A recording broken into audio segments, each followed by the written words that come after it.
changing of a tracheostomy tube is a relatively simple procedure that is performed on average once a week following the patient's initial tracheostomy tube placement. In this video, we will demonstrate the procedure being done in a clinical setting and in a home setting. The first tracheostomy tube change is always performed by a surgeon or a member of the surgeon's team to ensure that the tracheostomy site is healing properly. Following this initial change, the procedure can be conducted by a member of the patient's healthcare team, and with some training and experience, a patient or a caregiver can perform the procedure at home.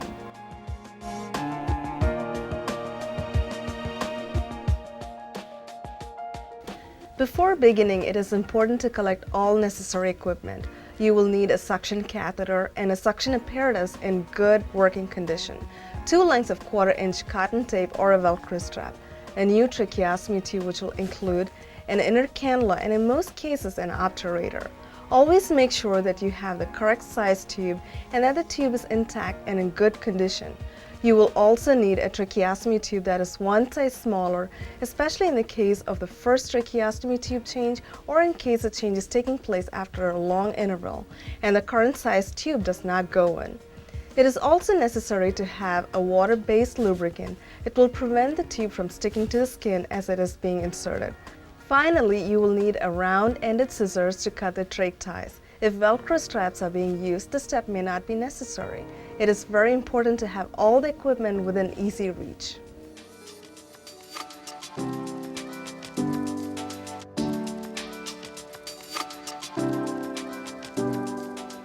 For the surgeon, healthcare provider, patient, or caregiver, before beginning the procedure, it is extremely important to thoroughly wash your hands for about 3 to 5 minutes.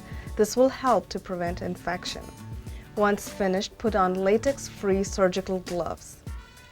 It is also important to always change the tracheostomy tube before eating or wait for at least 2 hours after eating to avoid vomiting, as this may cause an obstruction leading to difficulty with breathing.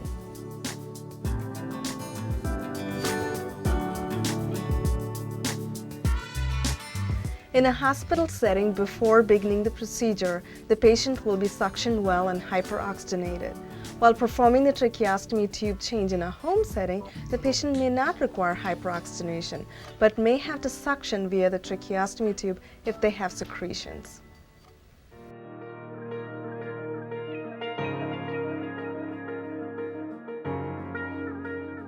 In a clinical setting, following any necessary hyperoxygenation or suctioning, to do the tracheostomy tube change, we remove a new tracheostomy tube from its wrapper, making sure that it does not touch anything. Remove the inner cannula and insert the obturator into the tube. Now, carefully attach the Velcro strap that will be used to secure the tube once it's inserted. With the obturator in place and the Velcro straps attached, apply a small amount of lubricant to the end of the tracheostomy tube and place it back on the wrapper. Now carefully remove the tape or Velcro strap securing the old tracheostomy tube. Be sure to hold the tube in place while performing this step.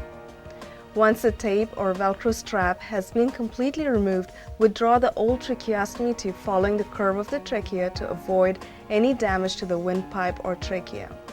Then clean the skin around the stoma. Insert the new tracheostomy tube, holding it by the flanges firmly and gently sliding it in, again following the curve of the trachea.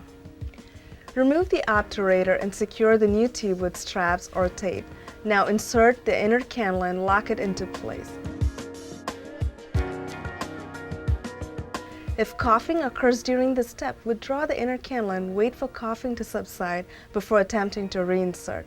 Once the process is completed, check for airflow through the tracheostomy tube by feeling the air on your hands and assessing the patient's breathing pattern and color to make sure that the tube is in place. If you note a dramatic change in skin color, the patient should be encouraged to breathe through the mouth or nose. If necessary, place oxygen over the tracheostomy tube or connect supplemental ventilator tubes if needed, as recommended by the healthcare provider.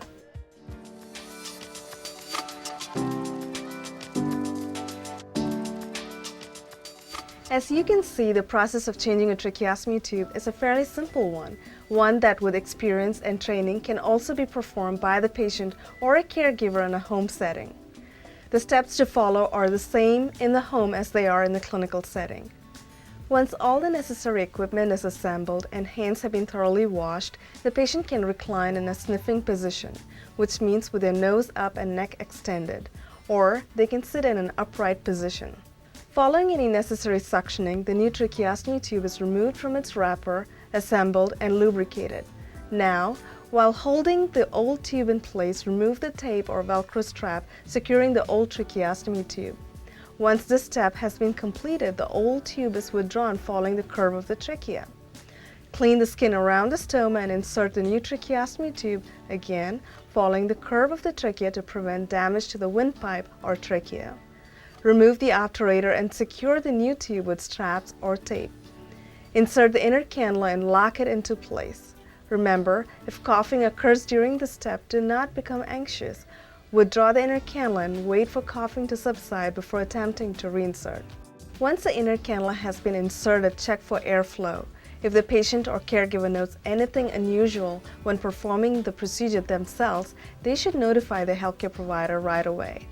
Finally, if the patient must perform the tracheostomy tube change without the assistance of a caregiver, the patient can comfortably do so with the help of a mirror with practice.